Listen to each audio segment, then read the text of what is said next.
Good evening, everyone, and thank you so much for joining us for a virtual curator's tour of Down Home Jewish life in North Carolina. I am Kara Dedman, the museum curator of the North Carolina State Capitol, joining you from an office in the Capitol. I want to thank you so much for joining us this evening. I see people are still coming in.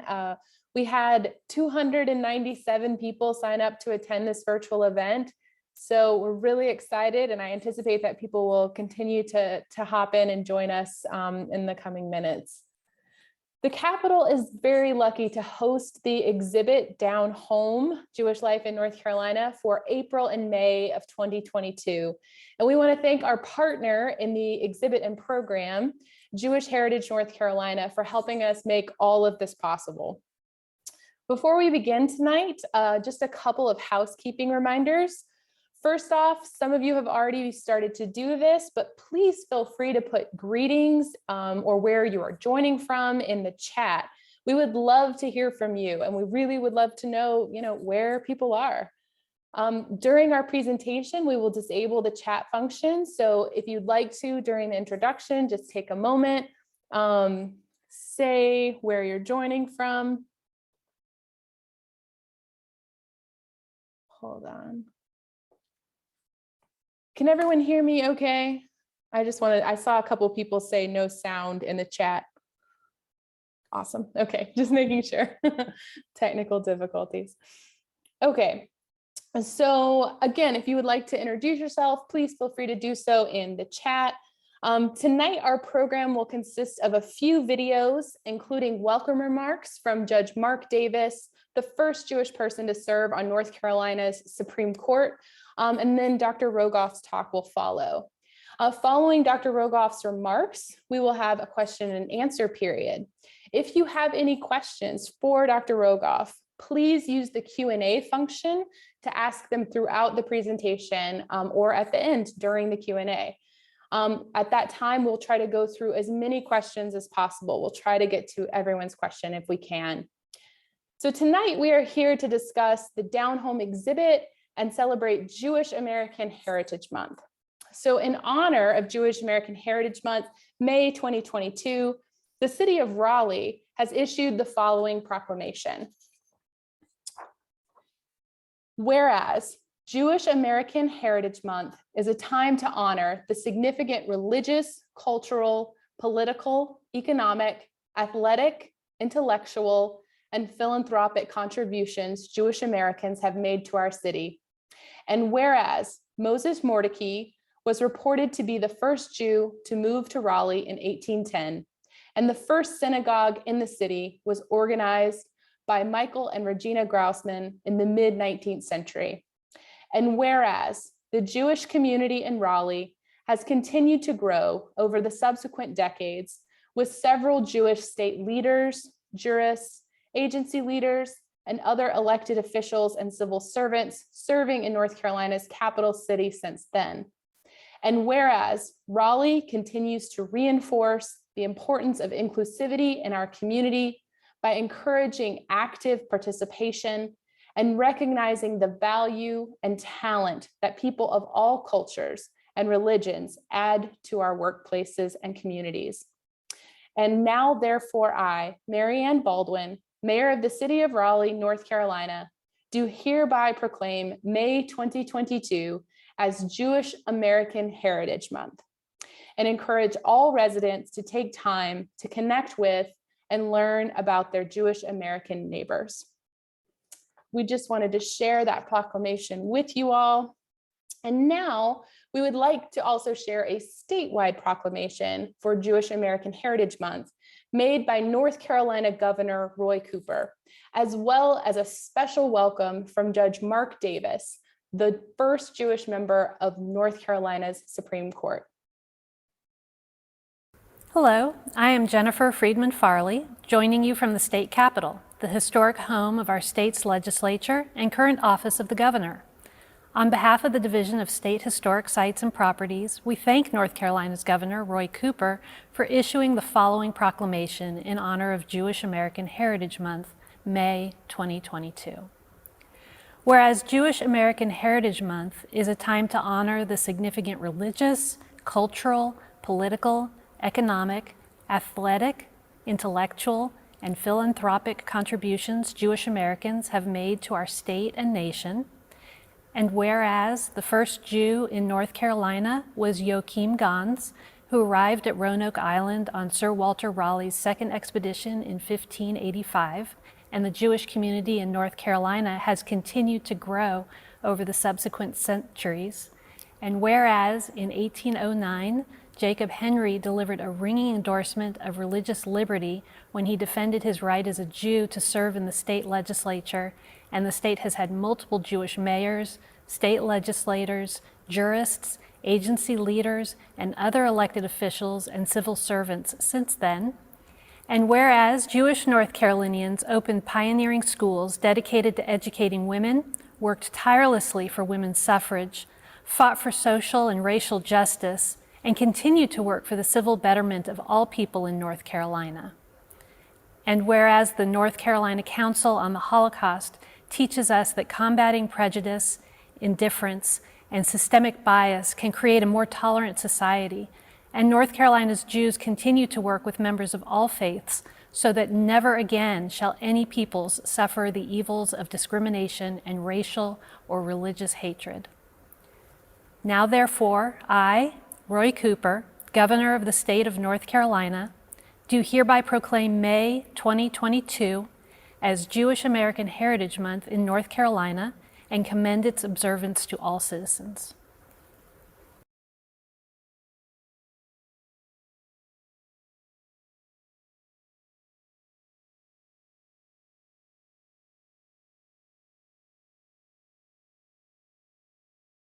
Good evening, and thank you for joining the North Carolina State Capitol and Jewish Heritage North Carolina for a virtual curator's tour of Down Home, Jewish Life in North Carolina.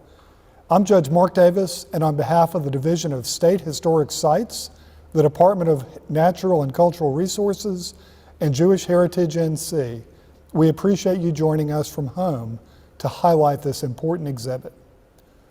For more than 400 years, Jewish North Carolinians have shaped life in our state.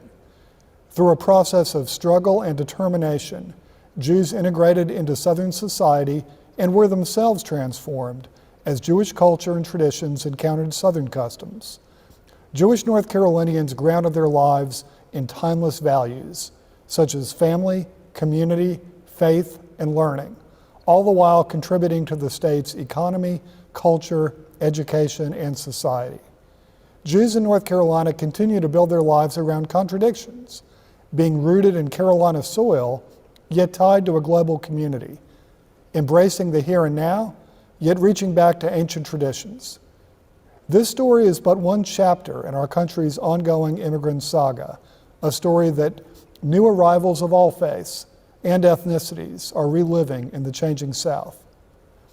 In 2019, I was greatly honored to become the first Jewish member of the North Carolina Supreme Court in its entire 200-year history.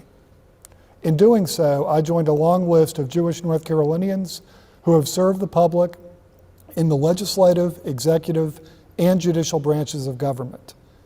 Tonight, we are hosting a virtual curator's tour with Leonard Rogoff, the primary curator on Down Home.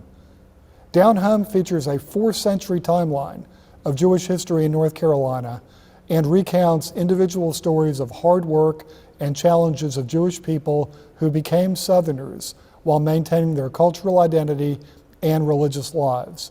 Dr. Rogoff will discuss how this exhibit came to be, as well as its underlying themes. Thank you for joining us tonight. Now here's the curator of the North Carolina State Capitol, Kara Dedman. Thank you again to Judge Mark Davis. Dr. Leonard Rogoff holds a doctorate from the University of North Carolina, where he directed the English Writing Laboratory.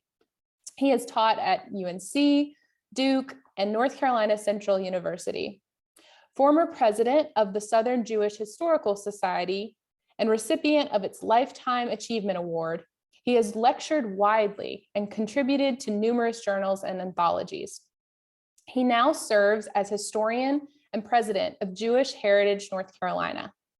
His books include Homeland, Southern Jewish Identity in Durham and Chapel Hill, North Carolina, and Down Home, Jewish Life in North Carolina. His latest book, Gertrude Wheel, a Jewish progressive in the New South, won the 2017 North Carolina Historical and Literary Association's annual award for nonfiction. He conceived and served as research historian of the multimedia project Down Home, Jewish Life in North Carolina. And it is in that capacity that we will hear from Dr. Rogoff tonight. So Leonard, if you don't mind turning on your camera. Unmuting. Hi. Perfect. Okay, we're ready. I'm risking some false advertising here, but rather than do a virtual tour, the condensed Down Home panels, I thought we'd take a more leisurely stroll through North Carolina Jewish history using images from those panels. North Carolina was really not thought to have a Jewish history, especially relative to its neighboring states of Virginia and South Carolina, which had Jewish communities in colonial times and synagogues by the end of the 18th century. Next. If you'll look at the statistics, you'll see that North Carolina on a numerical basis until very recent times has always had a rather small Jewish population by percentage among the smallest in the country. Next. That is not to say that Jews have not been here since the very beginning. The very first Jew to settle in British America arrived in 1585 on Roanoke Island on Sir Walter Raleigh's second expedition. I like to think of him as a contemporary of ours because he came here for some of the very same reasons that many of us did. His name was Joachim Gans. He was geographically mobile. He was a native of Prague who had immigrated to England. What brought him here was economic opportunity, the rise of global capitalism. He was a metallurgist and he was sent here to find precious metals. And some identify him as America's first scientist. When he returned to England, he got into an argument on the divinity of Jesus and confessed that he was a Jew, and he was arrested for blasphemy and imprisoned. So again, he was isolated. Next. How did North Carolina welcome Jews? Ambivalently. In 1669, the fundamental constitutions of Carolina welcomed Jews, heathens, and other dissenters from the purity of Christian religion. But in 1776, when a constitutional convention wrote the state constitution, it granted freedom of religion, but then it included a religious test that excluded anyone who denied the truth of the Protestant religion or divinity of the New Testament.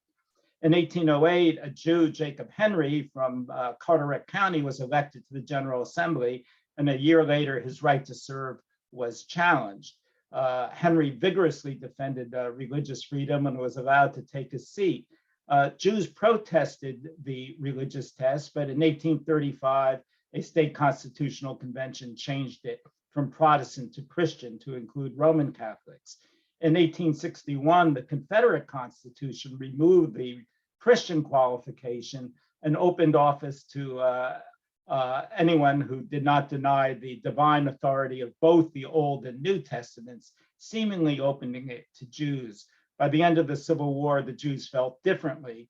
And it was not until 1868 with the Reconstructionist Constitution, which includes a religious test that excludes anyone who would deny the being of Almighty God, that Jews could constitutionally hold public office. Next.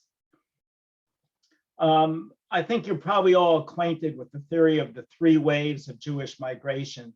From the 1600s to the 1820s, there was a numerically insignificant arrival of Spanish Portuguese Jews. These were refugees from the Iberian Inquisitions who first made their way to Holland or England, and then to Latin America or the Caribbean, and came up the East Coast, American East Coast. By the 1750s, most of the immigrants actually were coming from German-speaking lands, including the Mordecai family, who arrived in Warrenton in 1792.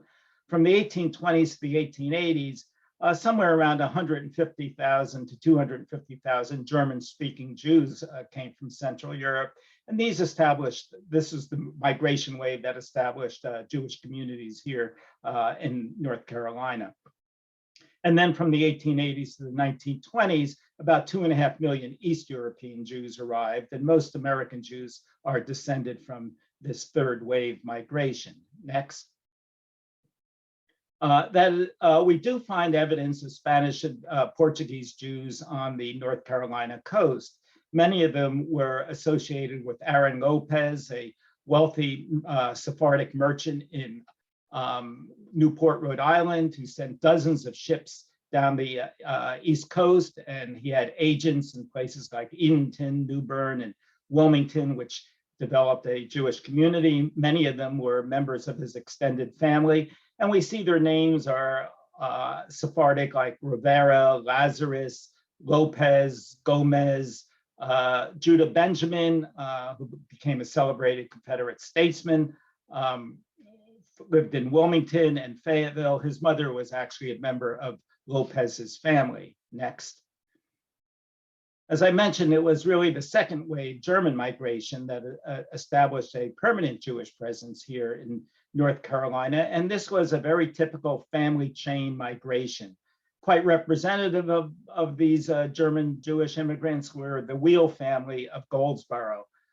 Herman Ettinger had been a peddler from Baltimore who worked eastern coastal North Carolina. He opened up a store in Goldsboro. He sent his brother-in-law, Herman Wheel, down to clerk in the store. Herman joined the Confederate Army and brought his brother Henry to take his place. After the war, the brothers opened the store and brought their brother Solomon down. Henry wound up marrying the daughter of a Jewish merchant, Emil Rosenthal in Wilson. And these family clans developed across Eastern North Carolina, and family and business intertwined. Next. Typically, Jews began as peddlers, usually with a backpack, worked up to a horse and wagon, and then if they found a propitious territory, they would open a store. When we read the credit reports, we see again that the Jews were welcomed ambivalently.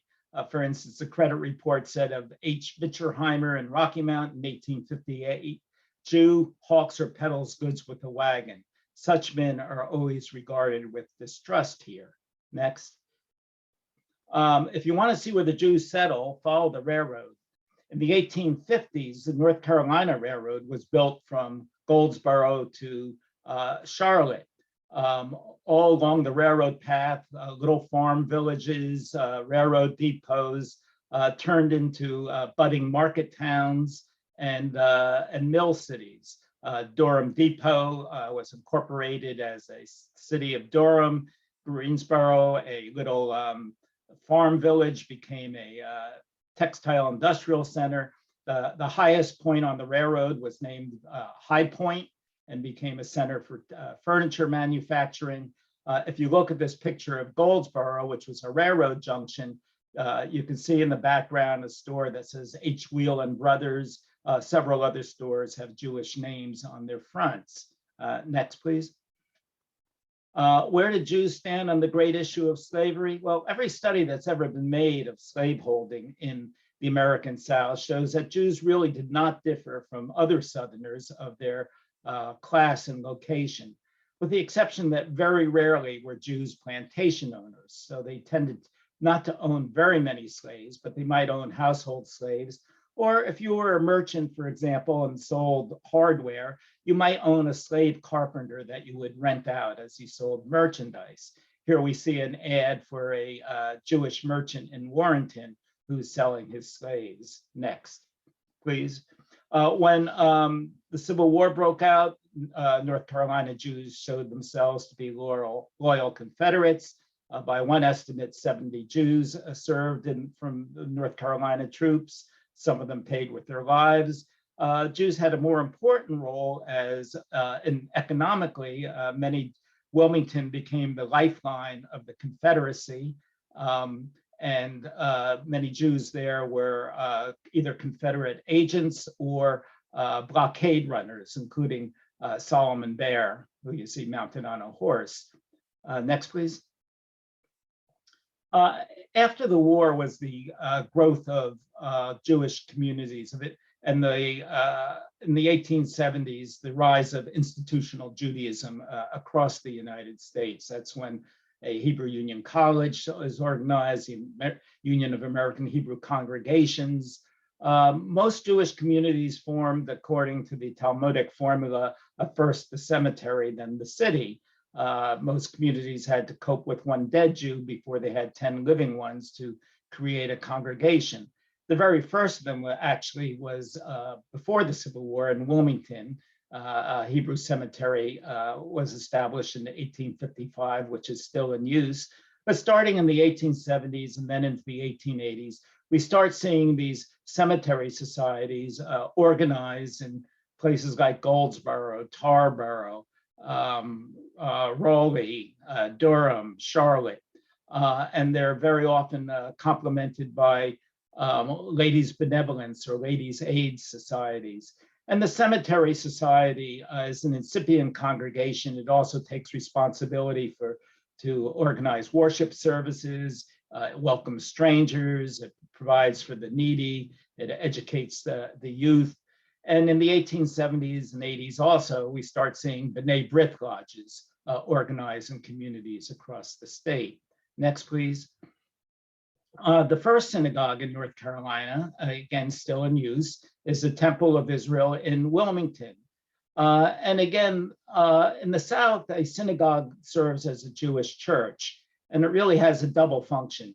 One function is that it's obviously a place for Jews to observe their traditions, their faith, and to associate with other Jews. But it's also staking out its civic place in the town's faith community, attesting to Jewish prosperity and permanence. And interestingly enough, if you look at this synagogue, you'll see that its architecture is Moorish, which was a popular style in Germany and replicated by German Jewish immigrants in places like New York and Cincinnati. So Jews were cosmopolitans. They saw themselves not only as a local people, but but also affirmed their membership in the global Jewish community. And they were very aware of national and international developments among their fellow Jews. Next, please. Again, in the 1880s and 1890s, we start seeing synagogues arise again in North Carolina. And again, also notice that they're replicating church aesthetics. In Goldsboro, the temple there is neo-Romanesque. In Statesville, it's neo-Gothic.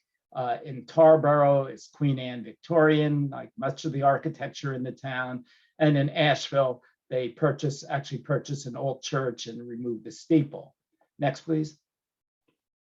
After the war, with the end of slavery, the South was reordering its society. And the racial status and the political, and social, and civic place of the Jew came under question. The most celebrated defender of the Jews was the Civil War governor and later senator from North Carolina, Zebulon Vance. At a time when the Chautauqua circuit the lecture circuit was considered the most popular entertainment, Zebulon Vance was one of its most celebrated speakers, and his most famous speech was The Scattered Nation in Defense of Jews. The Jews are our spiritual fathers, the authors of our morals, the founders of our civilization. Such a defense wouldn't have been necessary without an undercurrent of prejudice. And he confessed that there are objections to the Jew as a citizen, many objections, but he claimed that the fault was not the Jews, and he answered the charges that the Jews were dishonest. The Jews venerated Zebulon Vance. When he was alive, they presented him with a silver cane. After his death, they contributed to Vance memorialization. As late as the 1990s, a Jewish press was still reprinting The Scattered Nation. I suspect that those who really admire The Scattered Nation actually haven't read it. It's a piece of racial gibberish. It's filled with white supremacist rhetoric, and he exalts the Jews by denigrating African Americans. Next. Where did the Jews stand with the advent of Jim Crow in North Carolina? Well, if you look at 1898 during the Wilmington race riot, the mayor of Wilmington before and after the race riot, though not during the riot, was Solomon Fishplate. Fishplate, with several other prominent Jews, marched with the crowd that burned down the press that they alleged had provoked the riot. On the other hand, if you go up the coast to New Bern, you would find there Joseph and Meyer Hahn, who are both active in the B'nai B'rith Lodge and members of the synagogue that would form there. They run for public office on a Black Republican ticket. When he ran for sheriff, Joseph Hahn stood in front of a crowd of African Americans and urged them to fight. He was elected sheriff. He appointed Black deputies. And here's a racist cartoon from the Raleigh News and Observer excoriating Hahn, who chained a Black and white prisoner together and brought them to Central Prison in Raleigh. Next, please. In 1886, a journalist in Atlanta by the name of Henry Grady delivered a very celebrated speech in which he called for a new South. He said the new South would shun its backward agrarian past and embrace industrialization and urbanization. Out Yankee the Yankee. It would achieve racial harmony. Jews were quite instrumental in creating a new commercial New South. Most prominently in North Carolina were Moses and Caesar Cone. Their father had a wholesale house in Baltimore. They had come down to North Carolina as drummers, salesmen for their father's business. They began investing in textile mills. They wound up building mills of their own. In Greensboro, they created a textile empire, the world's largest manufacturer of flannel and denim, had something like 16,000 employees. In Statesville were the Wallace brothers. They were Bavarian, antebellum Bavarian immigrants. They opened up a mercantile house, and in this cash poor times, they took barks, herbs, and berries and roots in exchange for merchandise. They wound up with the world's largest herbarium. They had agents working in Europe. They were shipping ginseng by the ton to China. When at a time when North Carolina was perhaps the largest alcohol producing state in the country, the largest distiller in North Carolina was Solomon Baer of Wilmington, the producer of the Belle of Carolina wine. Samuel Wachowski was the leading developer, entrepreneur of Charlotte, created the home and savings industry in the state, and was largely responsible for the suburbanization of Charlotte. Next. With the rise of industrialization, cities grew and towns, creating commercial opportunities that could draw Jewish population. And then again, Jewish population is linked to growing urbanization. Next. And again, if you just look at any newspaper in virtually any town from these times, you'll see a host of ads for Jewish-owned stores, mostly in dry goods. Jews had an economic niche in dry goods. Next, please. This era of the New South, the 1880s and 1920s, coincides with the migration of millions of East European Jews. And again, they in many ways replicated the German pattern. It was a family chain migration as a young Jew arrived, beginning as a peddler, opening a store, sending his money to bring his family down one at a time from Europe. Next, please. The first large number of Jews came to North Carolina as a result of the industrialization. In the early 1880s, Buck Duke decided to get into the manufacture of cigarettes. At the time, New York City was the headquarters for cigarette manufacture, and it was a trade frequently practiced by immigrant Jews. Duke went up to New York and he found on a dock a young Ukrainian immigrant named Moses Gladstein, who was leading a strike of Jewish workers. Duke contracted with Gladstein, who brought about 125 of them down to Durham. They did what Jewish workers do. They formed a union. They began radicalizing local workers. Duke automated his factory, fired the Jewish workers, although he did pay off Gladstein, who remained in Durham and brought his brothers down, and the family is still established in Durham today. Next, please. When I do oral histories and travel the state and asked people in places like Reedsville or Hickory or Roanoke Rapids, what brought your father or grandfather here? Very frequently, they tell a story that begins in the Baltimore Bargain House. The Baltimore Bargain House was owned by Jacob Epstein, who himself had been a Lithuanian immigrant who started out as a peddler and become fabulously wealthy. He always had a soft spot for his fellow Jewish immigrants, and he maintained agents at the railroad stations and on the docks of Baltimore to greet the ships. And when immigrant Jews came in, they'd be taken to the Baltimore Bargain House, and they'd be shown a map, and it would be explained to them that there's a new railroad spur going into Scotland Neck. There's a new textile mill opening in Roanoke Rapids. These places could use a store. And Epstein would say, I'll give you merchandise. You pay me back on credit when you sell the merchandise, and I'll send you more merchandise. Here you can see a receipt dated 1892 for Morris Goodman in Raleigh, North Carolina. And if you look carefully, you'll see it's written entirely in Yiddish. Next slide, please. And again, A.M. Schrago is quite typical. He comes to Edenton in the 1890s to peddle.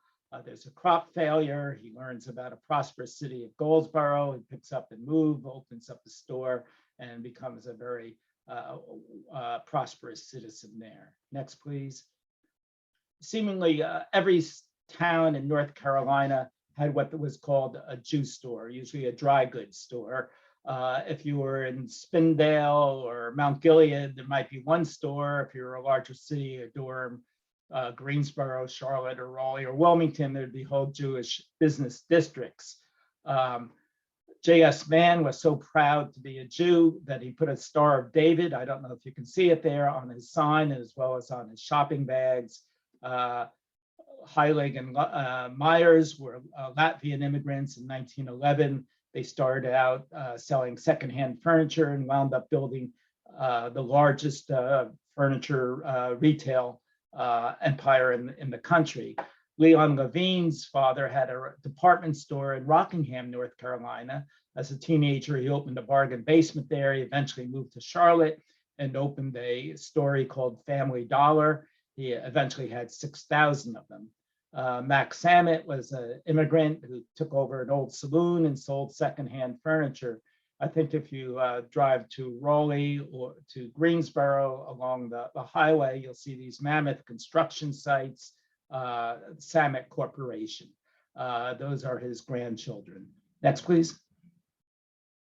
As I mentioned, Jewish stores spread across the state. Many downtowns were anchored by a Jewish-owned department store, such as Bon Marché in Asheville, Klein Lazarus in Raleigh, Kronheimer's in Durham. Also, most towns had at least one Jewish-owned scrapyard.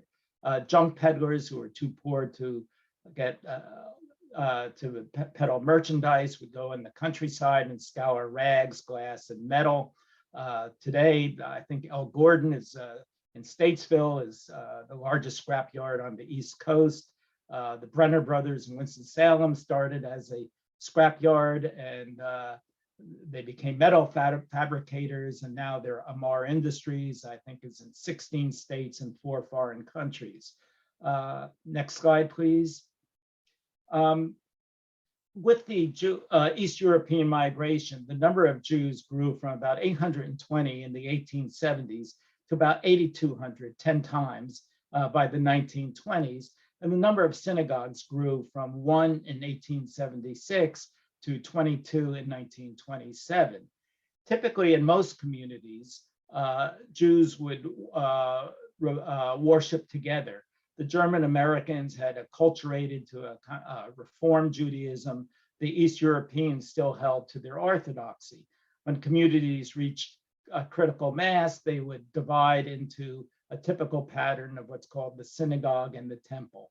There would be an Orthodox synagogue and a Reformed temple, such as we can see this Reformed Temple Emmanuel here in the center in Greensboro. And we start seeing Orthodox synagogues rise across in places like High Point and in Durham. Small towns like Hendersonville have small buildings. Kinston has a former church. In New Bern, the temple was designed by Herbert Woodley Simpson, who is the leading architect of the town. A lot of these synagogues are built in what's called the cathedral style. They're architecturally eclectic, but again, they're attesting to Jewish permanence and prosperity. Next, please. The post-war years were not happy years for American Jews, or they were challenging years, I should say. With the mass migration, there was an outburst of nativism, anti-immigrant sentiment, such as we're seeing again today. In 1915, the Ku Klux Klan revived, most notably in the lynching of Leo Frank in Atlanta. In 1925, a Jewish salesman outside of Wilmington, North Carolina, was assaulted by a Klan mob who mutilated him. There were campaigns for 100% Americanism, and immigrants were attacked as aliens, as political radicals. In the 1920s, the Congress put an end to open immigration. And this was the era when social discrimination was implemented. There were anti-Semitic housing covenants that kept Jews out of certain neighborhoods. You wouldn't find Jews in Biltmore Forest in Asheville or Myers Park in Charlotte. Jews had difficulties joining civic and country clubs. Universities imposed quotas, and certain industries like banking and insurance, and in many communities, teaching, were closed to Jews. And then in the 20s and 30s, there are the voices of Father Charles Kaufman on the radio and Henry Ford in his Dearborn Independent newspaper spewing anti-Semitism. And as we'll see in the 30s, Nazi propaganda abroad was echoed here at home. Next, please. Well, this was going on. Well, Jews were being accused of being a foreign influence. Jews themselves were acculturating as Southerners and Americans. One of the agencies of this integration was the military. Jews were patriotic, although many of them were of German background in World War I.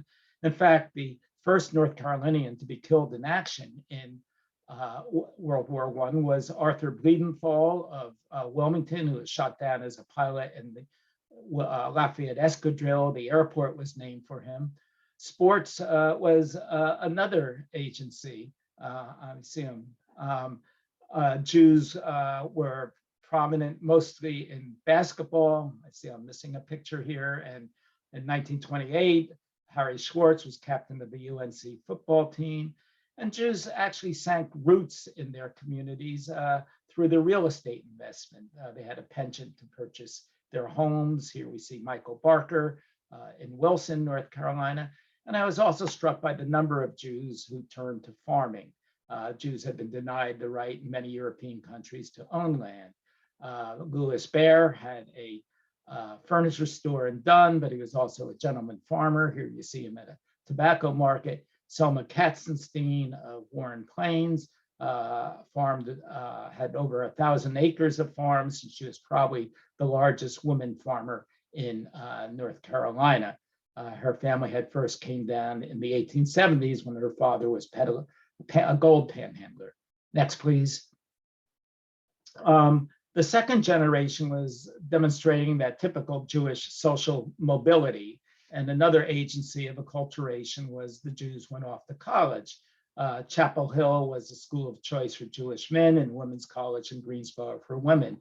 Here's a picture of 1907 of the Jewish women at a women's college gathered together. In the 1920s, we start seeing Jewish fraternities and sororities being organized on campuses, and the very first Jewish faculty, perhaps the most distinguished of whom was Milton Rosenau at UNC, the founder of the School of Public Health there. Next, please. Perhaps the most outstanding example of this social mobility was Gertrude Wheel at the very far left here of Goldsboro. Her father was a Bavarian immigrant who came down starting as a peddler and a clerk and became extremely successful. Gertrude was sent off to the Horace Mann School in New York to finish her high school, and then became the first North Carolinian to graduate from Smith College. She returned to Goldsboro, where she threw herself into every social justice, social welfare, and Jewish cause imaginable. She was the state's leading suffragist, the president of the Equal Suffrage Association of North Carolina in the fight for the woman vote. Next, please. In the 1930s, Jews also, as I mentioned, Nazi propaganda echoed here in the States. And the question focused on opening America's doors for European Jewry, and the fight for open immigration was the focal point.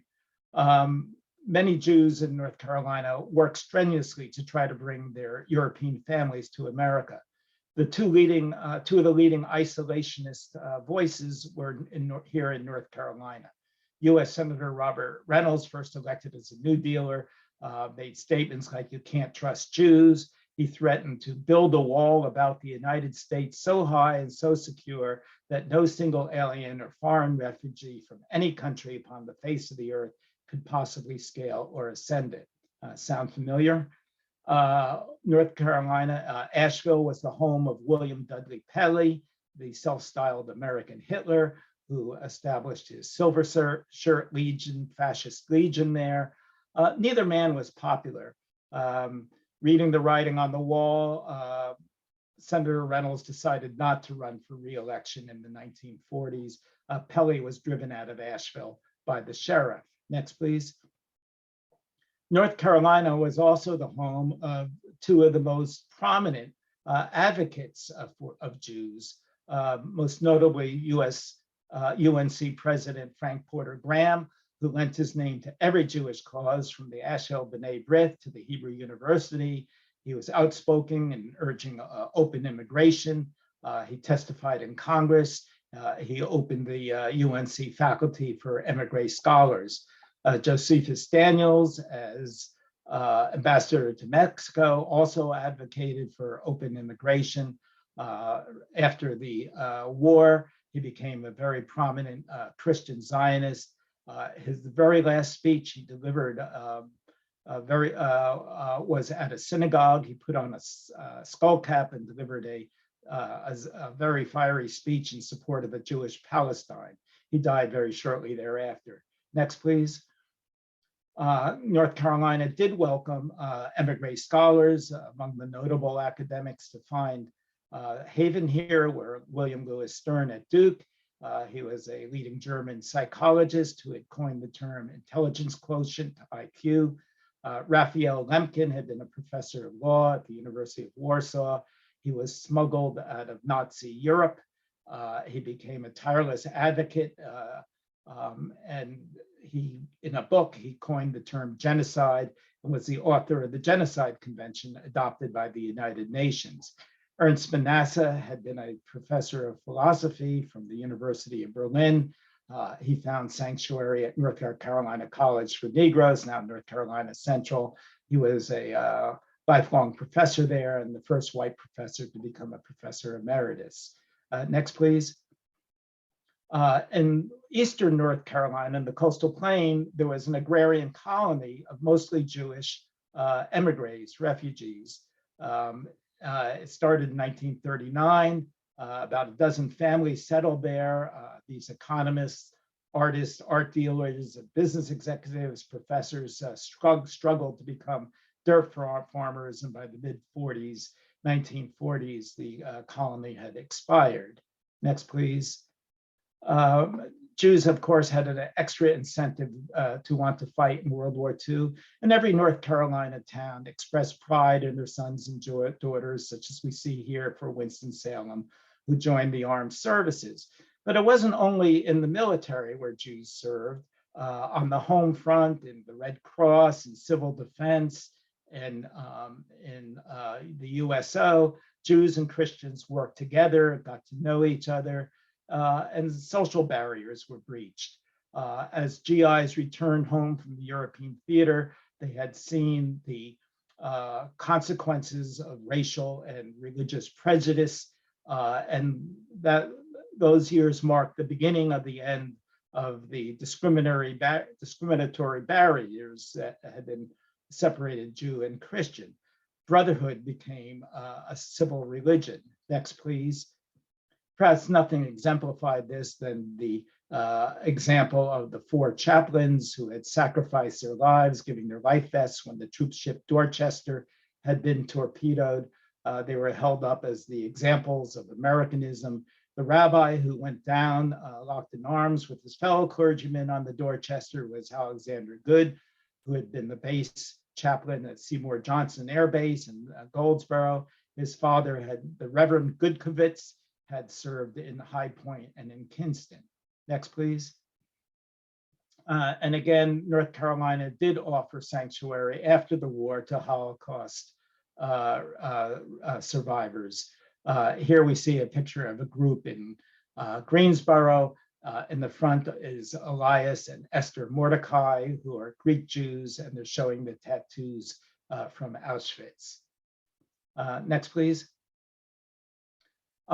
As happened after the Civil War and World War I, there was a religious revival after World War II, which affected not just Jews, but Christians as well, as synagogues and churches by the thousands sprouted across the country. The GIs were returning home, establishing families, and this was also marked the suburban dispersal.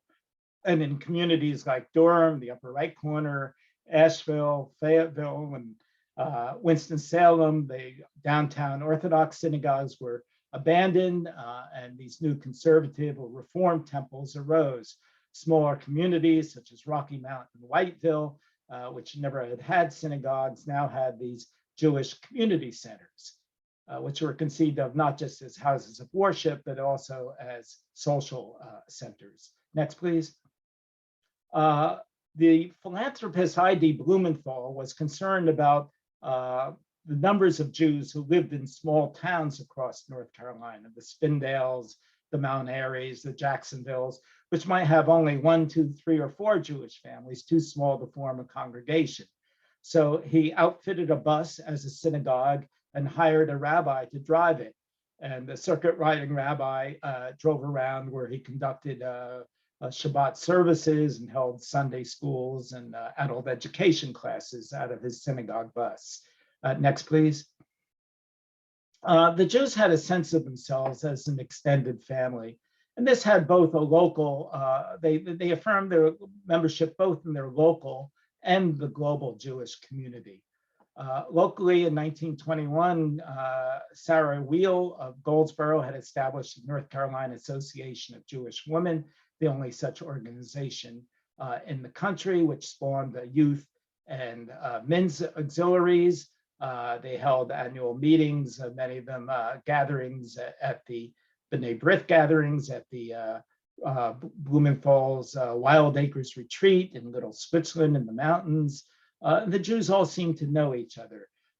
They had from the Jewish fraternities and sororities on campus. Someone always had a brother or sister to date.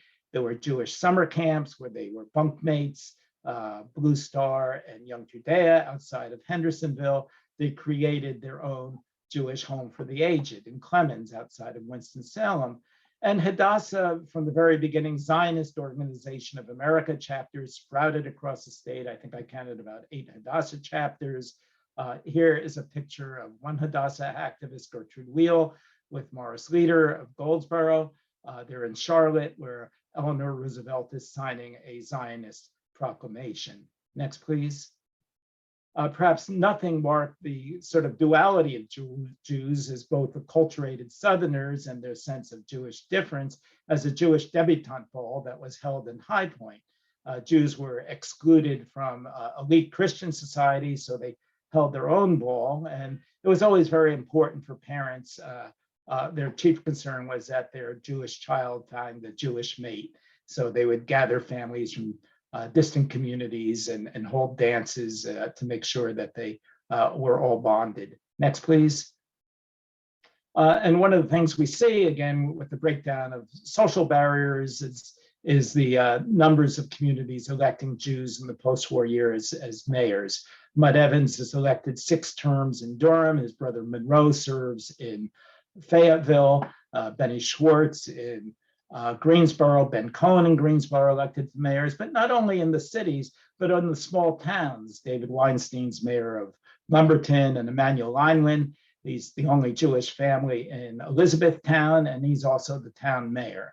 Next, please. Perhaps the most famous, if not the most representative Jew from North Carolina was Harry Golden. Harry Golden came to North Carolina in the 1940s as a labor journalist. In 1942, he started his Carolina Israelite newspaper, which grew to a circulation of 30,000. It was read nationally and even internationally. Golden had 2 books on the bestseller list at the same time. He was a favorite of late night television, and he counted among his friends Carl Sandburg and the Kennedy brothers. If he's remembered at all today, as we will see, it was for his civil rights advocacy. Next slide, please. As you all know, basketball is a religion, and if there was celebrated Jews in North Carolina, they were Lenny Rosenbluth and Art Heyman. Both of them were National Players of the Year. Rosenbluth leading the UNC to an undefeated national championship in 1957. In fact, many sports pundits date the start of the ferocity of the UNC Duke basketball rivalry to a brawl that broke out when 2 players came up fighting in a game. And who were the combatants? Larry Brown of UNC and Art Heyman of Duke. 2 Jewish boys from New York created a Southern legend. Next, please. Perhaps nothing epitomizes the Jewish acceptance in North Carolina than the election of Connie Lerner as Miss North Carolina in 1971. She was a daughter of Auschwitz survivors who was active in Jewish youth groups. Notice she is not a blonde-haired, pale-skinned, blue-eyed Southern belle. She's dark-haired, olive-skinned, and dark-eyed. It shows again that Jews were willing to embrace immigrants now as one of their own. Interestingly enough, that year, the runner-up for Miss North Carolina was an African-American woman. Next, please. When the Civil Rights Movement came, Jews found themselves in a rather uncomfortable place.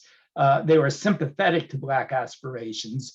When I do oral histories, many Jews become very emotional, recalling the nannies who raised them, who were like second mothers. On the other hand, Jewish merchants depended upon the goodwill of their customers. Jews in many towns were the very first to hire African Americans as clerks in their store, had more liberal practice in terms of allowing Blacks to try on clothes and to extend credit. But again, they found themselves felt that they were caught in the crossfire. Next, please. That is not to say that there weren't Jewish activists. As you all well know, the numbers of civil rights activists who came south were disproportionately Jewish. This is the Journey of Reconciliation in 1947. Freedom Riders, they were arrested in Chapel Hill. Igal Rodenko, one of the Freedom Riders, was brought in front of a judge who asked him if he were a Jew. When he said, "Yes, I am," the judge sentenced him to an extra 30 days on the chain gang. Howard Goenstein came to UNC in the 1940s as a student. He became a disciple of Frank Porter Graham. He returned to North Carolina, where he was active in organizing the civil rights movements and demonstrations in Chapel Hill and in Raleigh. Harry Golden, in his newspaper columns, made a mockery of racial segregation. He kept coming up with these absurd Golden plans that ridiculed segregation practices. Dr. Martin Luther King was so admiring him that he named Harry Golden by name in his letter from Birmingham jail. Gertrude Wheel opened up her homes for meetings of the Biracial Council, and her family was instrumental in the integration of Goldsboro. Next, please. The civil rights era was also marked by changes in the North Carolina economy. With the decline of the cotton, tobacco, and textile industries, there were no longer thousands of workers flooding inner city streets to patronize Jewish stores. Moreover, with the movement to the suburbs, the economic life of the communities moved out of the downtowns. Moreover, the small town independent merchant could not compete with the Walmart or with the shopping malls. Next.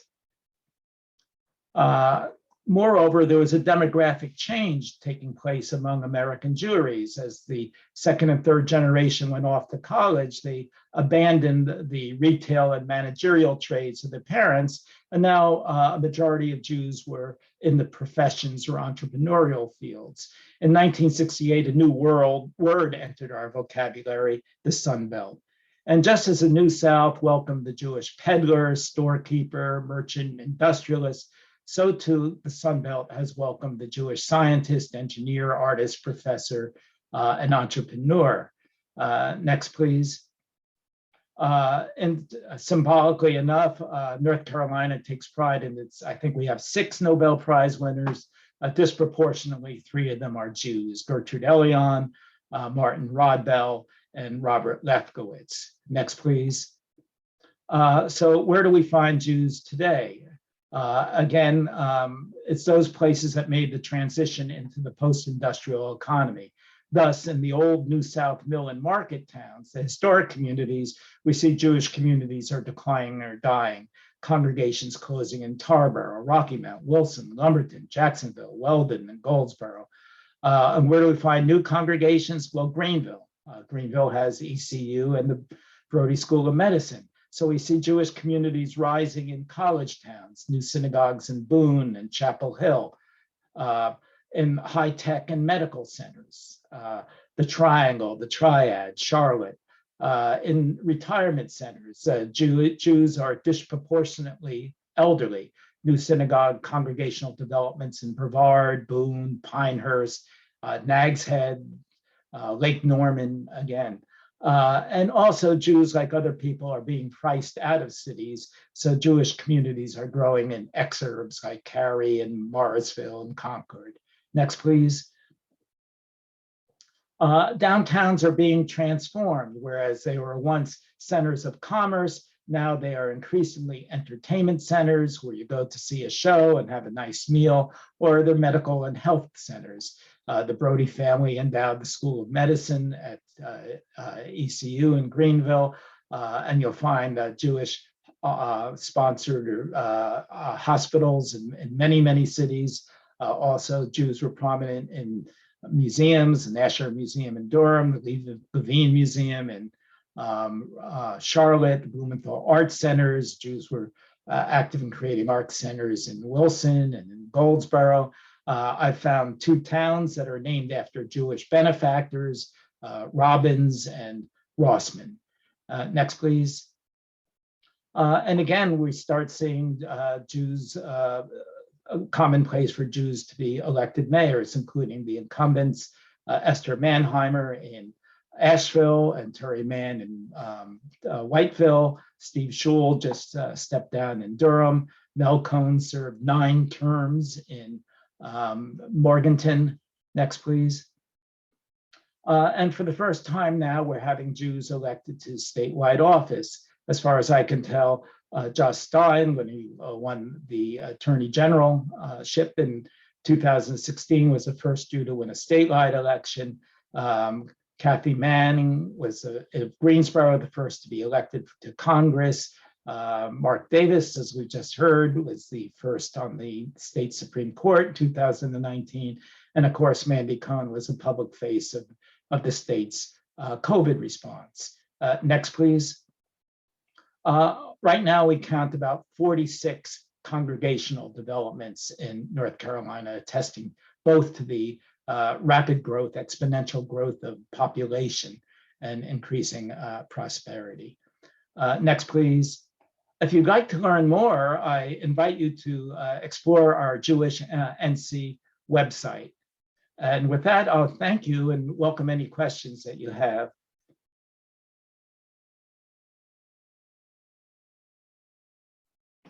Thank you so much, Leonard.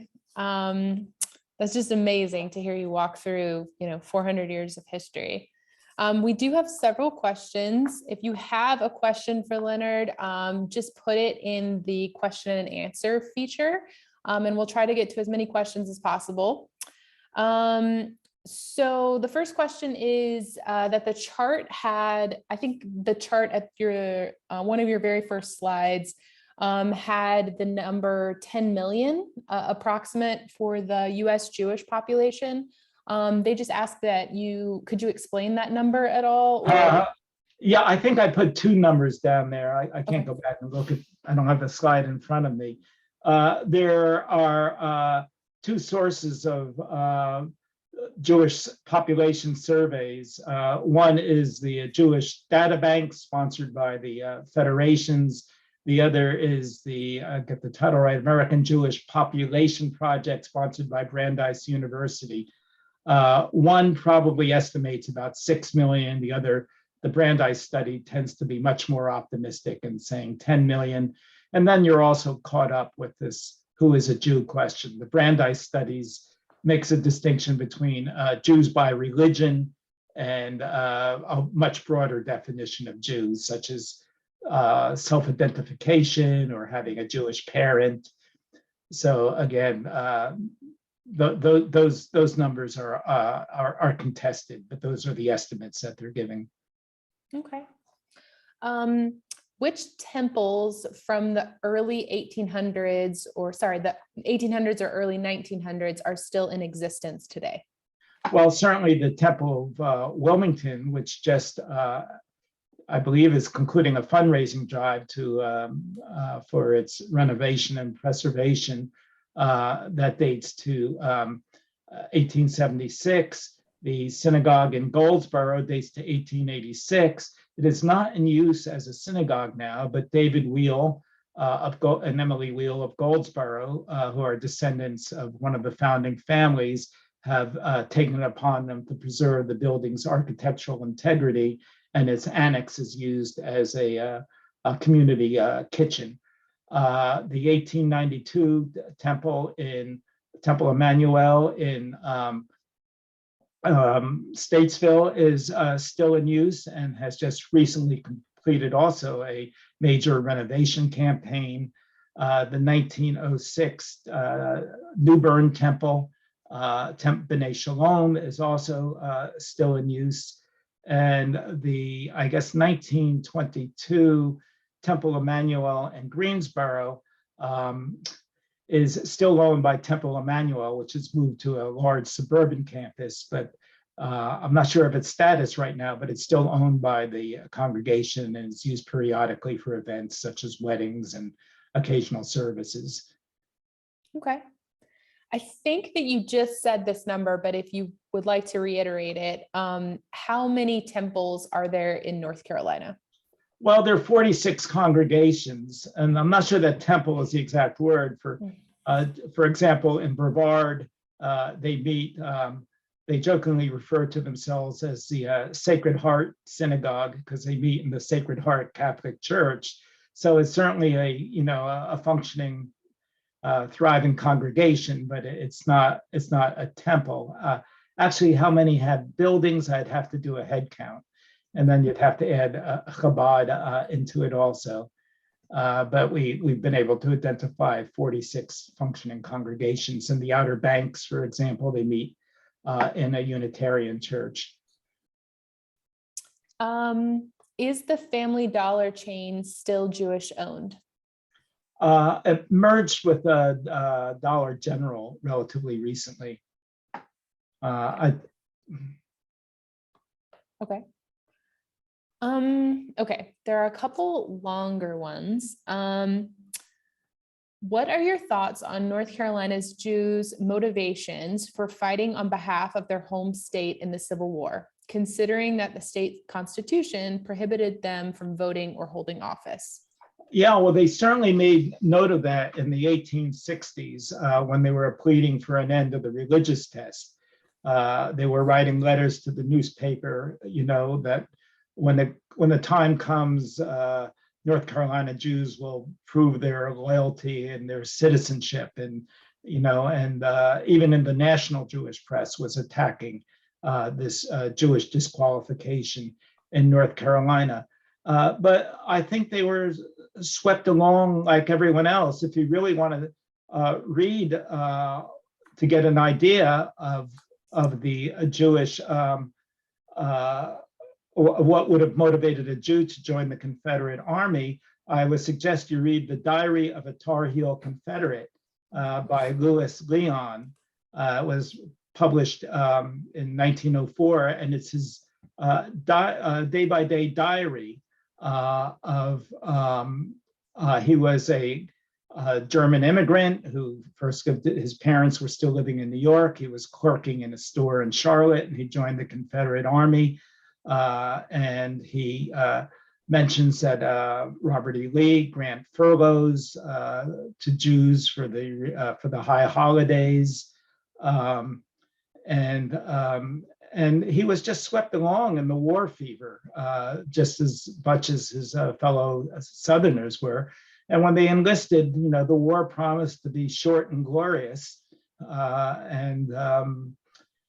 and he wanted to demonstrate his manhood. He certainly took notice that how the local ladies of Charlotte admired the soldiers, and they also were paid a nice bounty to join the Confederate Army. So for a poor immigrant, it was certainly an inducement.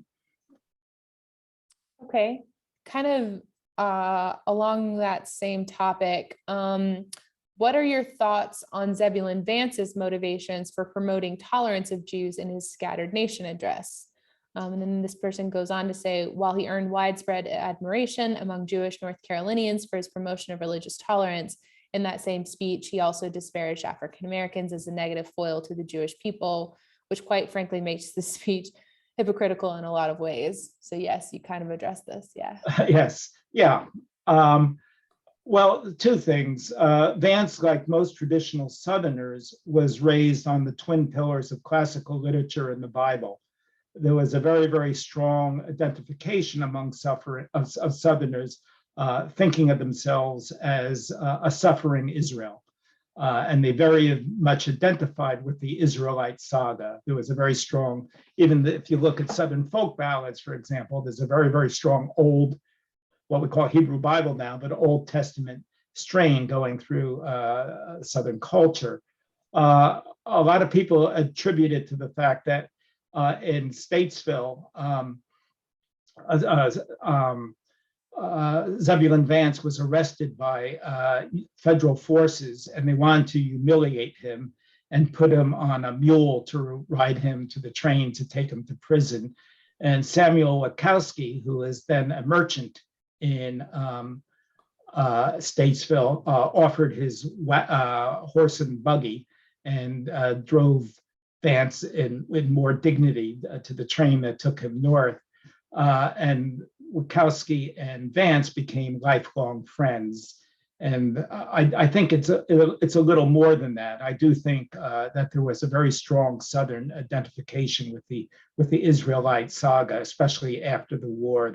They thought themselves as a suffering Israel who had been defeated and in some sense exiled. Okay, we maybe have time for a couple more questions. So if you have questions for Leonard, remember to put them in the Q&A. Okay, my grandmother stayed at a German Jewish summer place near Hendersonville. Do you know anything about this? Oh yeah, I'm not so sure about the area around Hendersonville was known as the Southern Catskills. And it started out, there were a number of Jewish boarding houses there, a number of inns and resorts. I think the last of them was the Rubens Osceola Inn. They evolved from kosher to kosher style, and then they eventually expired. Yes, but there still are two Jewish summer camps right outside of Hendersonville. And that was, there's a lot of folklore about the Jewish resorts and boarding houses in that area. Okay, this one you might feel passionately about. If there were so many Jews, where are the traditional Jewish foods/restaurants? Well, there's a very perennial topic of discussion is about why can't we have a great deli in our town? But the truth of the matter, it was easier to find kosher food a century ago. Very often, the Rebbetzin, the rabbi's wife, might operate a little kosher deli in her home. There were traveling shochetts, ritual slaughters, would go from community to community. And virtually every town employed a kosher butcher. Many of them also had kosher bakers. And especially in the post-war years, there were a lot of Jewish delis across North Carolina, which became legendary. Some of them, there was Harry's in Chapel Hill, the upstairs room, or Marcus Famous Deli in Raleigh, Tenner's in Charlotte, Mushy Finds in Greensboro. And this was a place where traveling Jewish businessmen would meet, and they were often the town centers at Levine's Deli in restaurant, where African-American cooks prepared Jewish delicacies. The governor, the politicos from the state legislature would come for pastrami sandwiches and matzo ball soup. So again, yeah, it was easier. But this is actually a national trend with the decline of delis, and there is a kind of nouveau deli movement arising. I think there's a new one I know there's one in Cary now, and Ish, I guess, in Raleigh. So and Charlotte also had a kosher deli.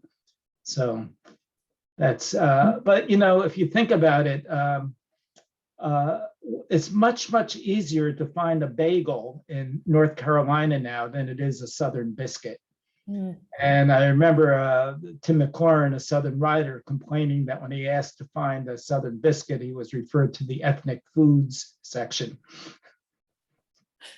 So, okay. Okay, maybe one more question. So switching gears a little bit here. You mentioned male Jewish attendants at UNC Chapel Hill and Jewish female students at Greensboro. Were there quotas for Jewish students at these universities? I recall hearing that Manning had instituted strict quotas for Jewish students at the UNC Medical School. UNC was under Frank Graham. I discovered one year, I think it was 1936, less than 1% of the population of North Carolina was Jewish. Something like 15% of the entering class at Chapel Hill was Jewish. Isaac Manning, the dean of the medical school, did maintain a quota of 4 Jewish students, 10%, and that was only a 2-year medical school, and he claimed he couldn't place Jewish students in 4-year medical students. When a Jewish student complained to Frank Graham, he called in the dean and told him to admit the students and to put an end to the quota. And the two of them got into a public argument that broke into the national press, and Graham forced the resignation of Dean Manning and the admission of the student. I did see statistics at Duke in the 1930s, and the Jewish enrollment there never rose much above 3% for the undergraduate school, and it was 15% at the medical school. Jews had been instrumental in founding the medical school at Duke. So a quota did operate there. And then there have always been issues at places like Davidson, for example, and Wake Forest. I don't have any statistics on them. I doubt that Women's College had a Jewish quota. I don't know that Jews would be significant enough to need a quota, but there were Jews who were very prominent also at that university. buildings named after Rosenthal, Wheel, and so on. Okay. Well, thank you so much, everyone, for your questions. We did have a couple questions. Folks asked where they will be able to access this recording. So this presentation has been recorded and it will go out, it will be uploaded to YouTube and then will go out to all participants in an email shortly. So look for that soon and feel free to share the recording far and wide. I just want to give a quick shameless plug. If you have not yet seen the Down Home exhibit in the Capitol and you are able to get to Raleigh, please feel free to come visit. The exhibit is up until the end of May. The Capitol is open Monday through Friday, 9 to 5, and Saturdays, 10 to 5. You're always welcome. Even if you can't make it down to see the exhibit before the end of May, please come visit the Capitol. You're always welcome in the North Carolina State Capitol. And yeah, I just wanted to say thank you so much to everyone. Thank you so much, Leonard, for all of your knowledge and for sharing all of this information with us. Thank you to Judge Mark Davis, to Jewish Heritage NC, and especially to Rachel Werner, to my colleagues, Jennifer Farley, and to my colleague at the Capitol, Bobby, for helping to moderate this evening. Thank you so much to everyone for joining us this evening, and we hope that you enjoyed.